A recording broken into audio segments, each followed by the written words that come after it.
turn to section 3 on page 5.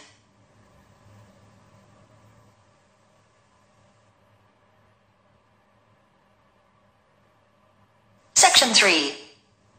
You will hear a discussion between a student called Helen and her tutor about an assignment that Helen is working on. First, you have some time to look at questions 21 to 24 on page 5.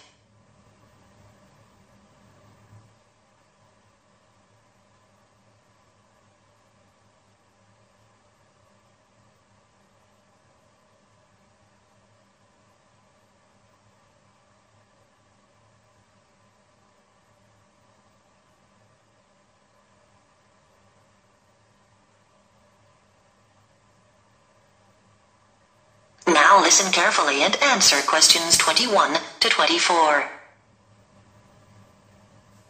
Come in, Helen. How can I help you? Well, I'm doing research for the anthropology assignment, and I was hoping to check a few details. Sure. You chose the topic of Pacific Island tupper cloth, didn't you? What have you found out so far? Well, I was going to introduce my assignment by saying that the tupper cloth is a fabric made from bark, just the outer layer of the trees. It's particularly common in the Pacific Islands, but not exclusive to them. In fact, many other peoples around the world have made high-quality cloth from bark. But what sets Pacific tupper apart is the incredible variety of roles it's played in this region. Yes, nice introduction. Though I think you could be more specific regarding dates. Okay, so what about the raw materials used? Well, tupper cloth is made from several species of tree. In the Pacific, the paper mulberry tree is most common, but it doesn't thrive in all conditions. In fact, it wasn't originally found in the islands, but was carried in their canoes by the first migrants. Tupper is also made from the breadfruit tree, which is convenient because its fruit is a staple food. The paper mulberry tree is only grown for tupper making, though. Yes, that's good. Now, what about the Maori people here in New Zealand? But the Maori don't make tupper now. That's right, and you need to account for it.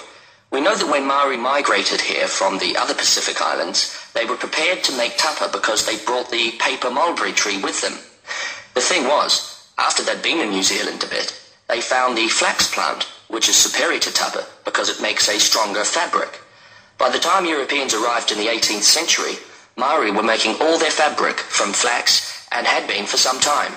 Okay, so with the production process itself, first, the inner bark is beaten with wooden hammers to soften the fibres. Then the different pieces are glued together using an adhesive paste made from the arrowroot tuber. This is the only way to fabricate large pieces of cloth because bark strands are too fine to be woven together and stitching isn't strong enough. Before you hear the rest of the discussion, you have some time to look at questions 25 to 30 on page 6.